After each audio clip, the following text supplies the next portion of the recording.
Wow, it began at a very tender age. Let me not say tender age. You know, by the time I was clearing high school, I knew I wanted to become a news anchor. So I used to go sit in front of the mirror and mimic Beatrice Marshall. I used to look up to her a lot. Yeah, she was and amazing. Aisha Sise of CNN, right? So, of course, my family, they laughed about it because they were like, how are you going to become a news anchor? Is that possible? So I pursued it. It was a passion, yeah. So by the time I was joining the Kenya Broadcasting Corporation, I joined there as an intern. Then from there, they took me in after 3 months. I'll just say it's by God's grace. After 3 months, they took me in as a reporter and as a news anchor. So I hosted the first news bulletin for the hourly news bulletin on KBC. Nice. And that's where my journey began. Wow. So it's been growing since So then. because of inspiring, what is that one best-selling book that you love? I mean, you loved and read and was like, ooh, hallelujah to this book. I read a lot of motivational books. Yeah, I would say at the time when I was growing in my career, I was reading a lot of Joyce Meyer, a lot of Joel Austin. Then you know, as you as you grow more and more in terms of how you look at life and everything, you begin to read other books. So now I listen to a lot of T.D. Jakes. There's a guy called okay, it's a lot of guys from Maju. Sisikizangi watu wengi wa huku. That's understandable. Yeah, sorry. Yeah, no, that's understandable. So there's a guy called Pastor Torrey Roberts. I read a lot of his books. He's really inspirational. And he's very, he may be a pastor, but he's very down to earth in that he's not too spiritual and blocking out people who don't necessarily share his spirituality. But there's a way he makes you look at life with a new perspective. Right, and I like to listen to such people because they really bring your issues to perspective. Yeah. So even my outlook of life and challenges is different. Yeah. And on that note that you talked about it, a lot of people, you know, find it hard to talk about such things, but because we like to inspire, I don't know if you'd be comfortable telling us about, I understand at some point having reached rock bottom in your life, and more importantly, how you came out of that. I wouldn't say rock bottom.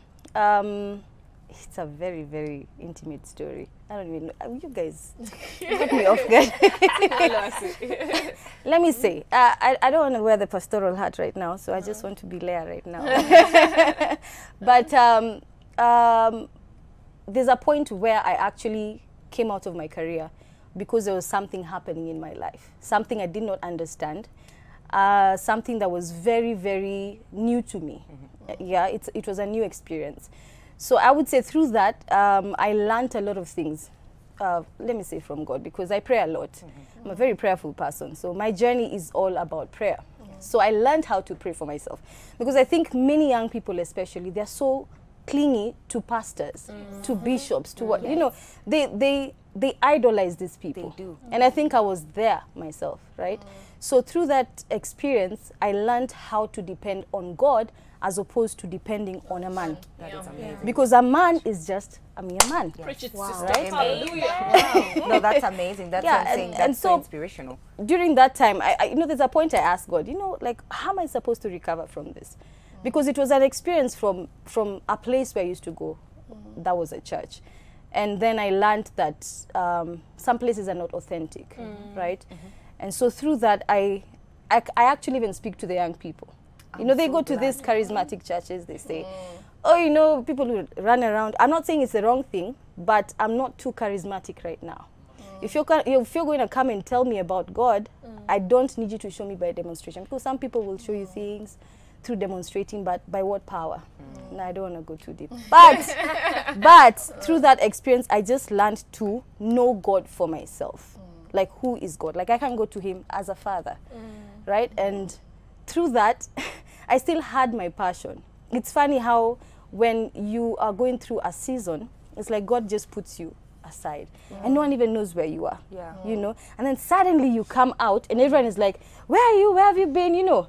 Yeah, so there is that time when God will take you through a season. But through that season, you will come out, equipped and with enough to take you through the next level of your life. And here it is, as our starring news anchor, which take back your moment, i.e. What does that feel like as well? Let me tell you, I've done news, and it's one of the hardest things I've ever done.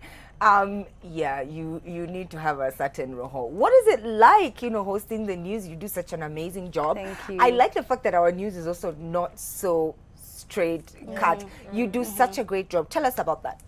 Well, let me first say, my first bulletin was terrible. Like, terrible. As in, if I was not passionate about it, I should have just dropped it that day. Because I won't say where, probably you'll guess, but then when we were going live, I was supposed to be connecting to one of the, you know, seasoned reporters in the country. And I was told, you need to connect to him. He's in Mount Elgon, right?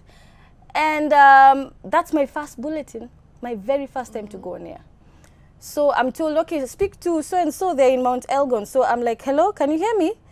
And there's no one talking. So I had to fake it, like, hello, can you hear me? Oh my God. If you can hear me, could you please tell me? And, you know, I'm told, okay, we've lost him. So I had to say, you know, we have lost him. We will definitely bring you more details. So through doing news is not always smooth. No, yeah. There's times even the auto cue fails. It does. Or and it you're starts live. jumping up and the words are going all over the place. You know, so you have to learn how to compose yourself. So it's almost like acting sometimes. Yeah. And there are days when you're not in the mood. Yeah. But you still have to do news and still have to smile to the people. Yes. Because it's about the people more than you. Yeah. Right? So you can't transmit your bad energy to the people. So Great. You're doing such an amazing job. Right? And I was gonna ask you about the challenges, but once you were talking, I think I realized you've touched on a lot of the challenges you've gone through. Yeah. And so let me go to something else. Maybe there's someone out there who's like, oh my God, I love this chick. Oh my God, I really wanna know some tea, some key, like to have a because there's no ring. You know? I knew that question was coming, but it's okay. So just tell us, are you dating? Are you in a relationship? Are you? Lord, that is so Just personal. tell us, But hey, what is the status? What is the status? I'm not dating. Gosh, this will sound wrong, but I meet people. Listen, I meet people. Before I used to say, you know what, I mean, if this guy doesn't cut it, I'm not even going to waste my time. But in fact, I'm learning that, you know, about relationships, it's not so much so about how the person looks, it's so much about the character and the heart. But I meet people. Like someone will ask me out on a date, I'll Why not? check you out on Instagram, Facebook.